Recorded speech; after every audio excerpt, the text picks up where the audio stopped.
Il n'y a pas de danger, vous pouvez poser vos questions. N'hésitez pas à poser, on fera également interagir les différents groupes par rapport à une question qui est posée.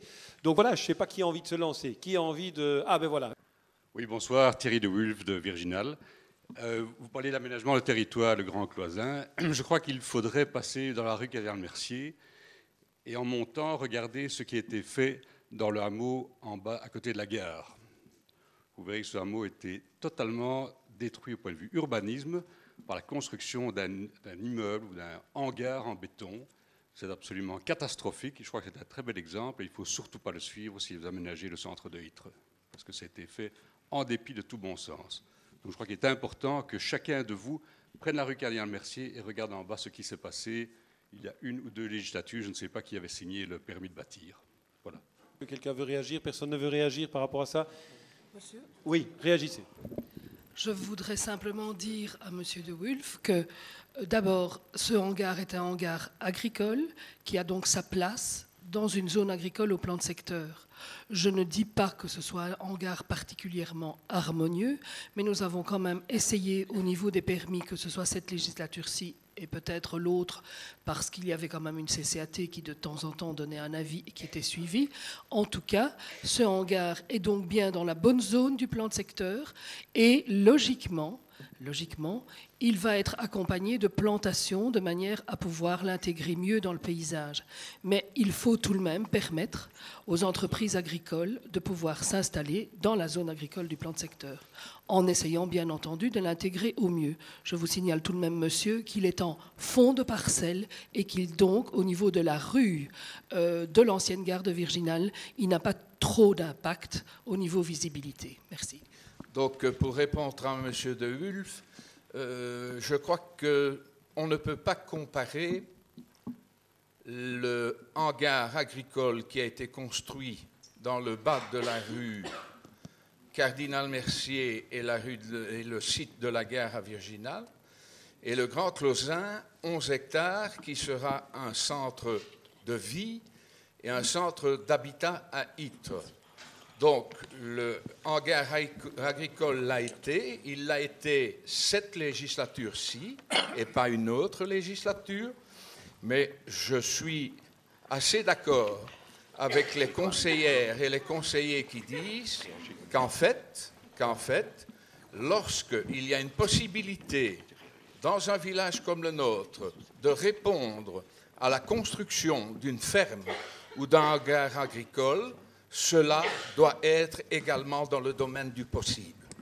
Oui, je ne voudrais absolument pas intervenir sur des questions qui sont d'ordre quasiment privé, sur des situations privées. Bon, ce que je veux élargir comme débat, c'est qu'effectivement, et ce n'est pas si simple à discuter, y compris au sein de notre collège, c'est effectivement de préserver chaque zone, comment on les entend.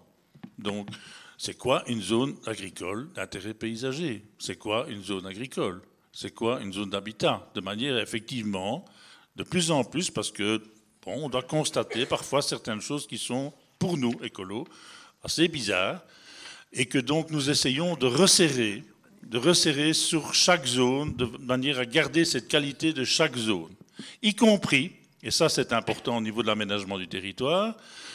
Malheureusement, le plan de secteur ne le permet pas toujours, mais c'est de conserver nos zones d'habitat, nos structures d'habitat et d'éviter l'éclatement de l'habitat et de zones PME, etc., un peu partout, de manière à faire qu'on se retrouverait dans une zone qui n'a plus de caractère. Voilà. Je voudrais ajouter que la zone du Grand Cloisin est bien une zone d'habitat à caractère rural, située en plein cœur du village, et qui donc doit recevoir un aménagement particulier, peut-être un développement par phase, et de toute façon, avec une participation citoyenne, un concours d'architectes, une impression que devra donner le village, et ces impressions du village devront servir à nourrir ceux qui prendront les décisions politiques. Merci. Monsieur Failly.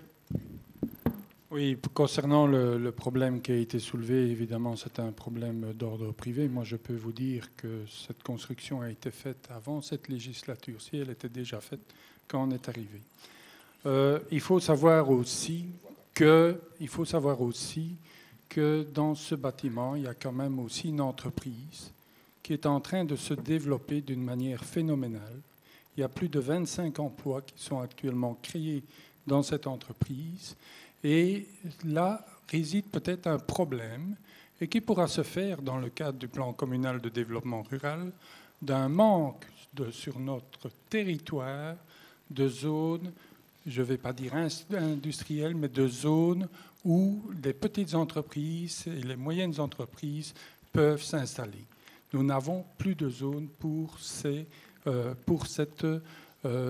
demande.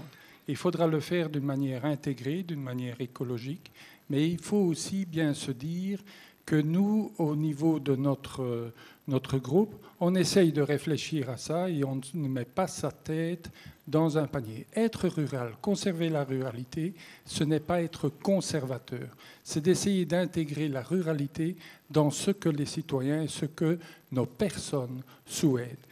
Ce qui se passe actuellement, et pour moi c'est bien plus grave, ce sont des développements, des installations de petites entreprises dans des endroits où elles ne doivent pas se trouver. Alors on ne doit pas continuer à faire la politique de l'autruche et essayer de regarder clairement où nous pourrons mettre nos petits agriculteurs, nos petites entreprises et nos artisans dans un endroit où ils peuvent eux aussi se développer au niveau de la commune. Donc le Grand Clausin, pour nous, effectivement, c'est une réserve foncière, mais c'est aussi une réserve financière. C'est un bijou, c'est le bijou financier de la commune. Et ce projet, pour nous, au niveau des intérêts citoyens, doit se faire avec les habitants.